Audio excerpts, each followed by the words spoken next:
আমরা একটা গণ অভ্যুত্থান সংগঠিত করেছি, কিন্তু এই ধরনের সমস্যা আমরা দূর করতে পারি নাই।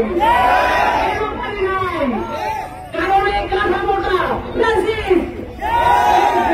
কাঠামো আমাদেরকে চেঞ্জ করতে হবে এবং বাংলাদেশের ছাত্র তরুণরা এই ফ্যাসিস্ট কাঠামো দূর করার দায়িত্ব নিয়েছে। এই কাঠামো আমরা কিভাবে চেঞ্জ করবো? আমরা যুদ্ধ করেছি মাঠে, খালি হাতে পুলিশের বুলেটের সামনে, এবং আমরা যুদ্ধ চালিয়ে যাব পার্লামেন্ট পর্যন্ত।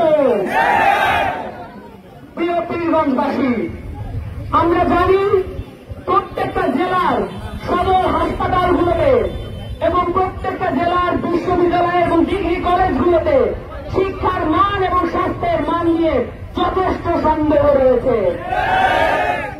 এই জায়গায় শিক্ষা এবং স্বাস্থ্য যদি চেঞ্জ না হয়, আমরা কিভাবে এমন জনগোষ্ঠী গড়ে তুলব যেই জনগোষ্ঠী ভবিষ্যতে আমাদেরকে ইন্ডিয়ার মতো পরাক্রমশালী শক্তির সাথে লড়াই করতে তৈরি করবে।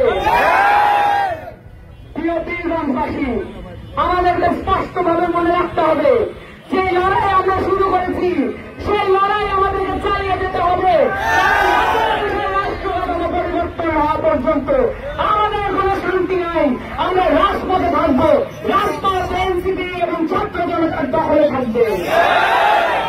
প্রিয় পীরগঞ্জবাসী, আপনাদেরকে আবার মনে করিয়ে দিতে চাই, আমাদের এই 96 থেকে 98% জনগোষ্ঠী মুসলিম।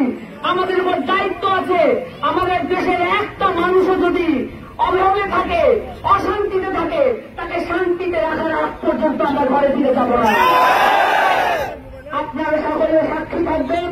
এনসিপি আপনাদের সামনে ওয়াদা করছে যে আমরা কখনোই আপনাদের ওয়াদা ভঙ্গ করব না।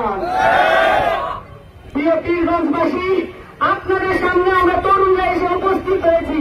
আপনারা আমাদেরকে দোয়া করবেন, আমাদের সাথে থাকবেন, আর আমাদের কাছ থেকে জবাবদিহিতা আদায় করবেন। যদি আমরা আমাদের ওয়াদা পূরণ না করি, আপনারা আমাদেরকে মসনদ থেকে নামিয়ে ফেলবেন।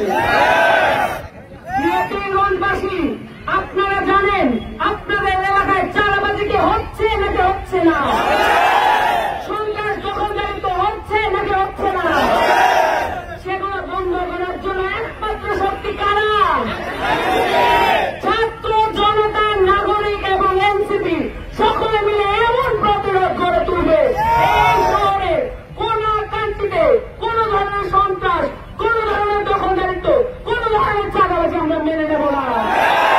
আপনারা সকলে এক একজন পাহারাদার, এক একজন প্রতীক্ষাকারী, এবং আপনারা প্রত্যেকটা মানুষকে রক্ষা করবেন। এর কথা আমাদেরকে দিলেন এবং আমরাও আপনাদের সাথে থাকবো ইনশাআল্লাহ।